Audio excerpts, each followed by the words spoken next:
Postal is a sometimes isometric, sometimes top-down shooter that follows the Postal dude as he goes on a massive murder spree. I covered an early build of Postal 4 on our first episode, and in that review I mentioned my love for Postal 2. And the less said about Postal 3 the better. I became a fan of Postal 2 as soon as I heard it was a game that let you piss on Gary Coleman and blow up an entire marching band. That was around 2003, and while I had a blast with that game, I never really got around to playing Postal 1.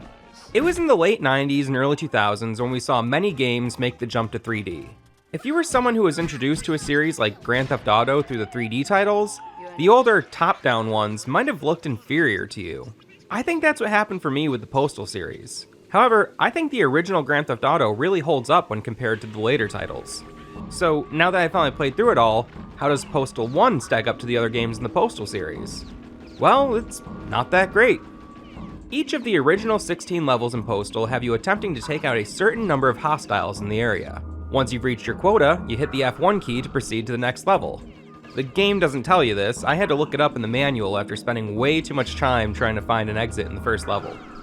Even though this game has a couple of jokes and moments of absurdity, like the level that takes place on an ostrich farm, the game ultimately has a very disturbing and repellent tone. The Postal dude just goes around murdering people until eventually he tries to shoot up an elementary school and winds up getting locked away in a padded cell. There isn't any background music, just cold, ambient noise peppered with the sounds of gunfire and screams for help. The game doesn't really present much of a challenge either.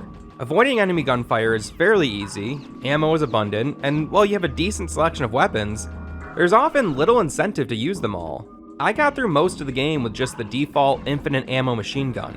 After shooting someone down, they may crawl around for a while, begging for help. If you leave them alone, after a few seconds they just die. Or, you can choose to perform an execution on them. But there's really no reason to do so. It's just a little sadistic move you can perform. That really illustrates my main criticism of the game.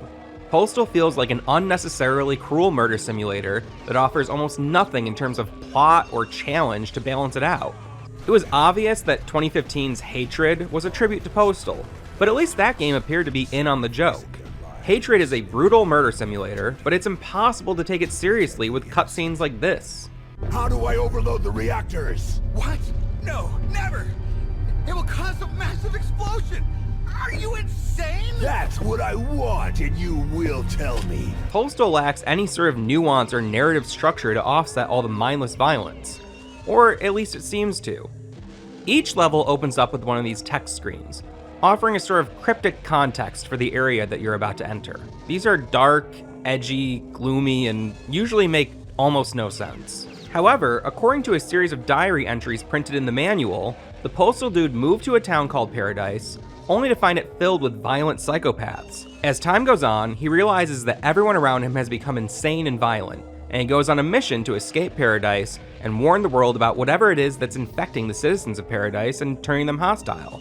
He's not some deranged killer. He's a man trying to survive a bizarre event that sounds like it may have taken a bit of inspiration from George Romero's 1973 film, The Crazies. I don't know why this information wasn't featured in the original game, and knowing it does put Postal in a different light for me, but it's still really not all that great.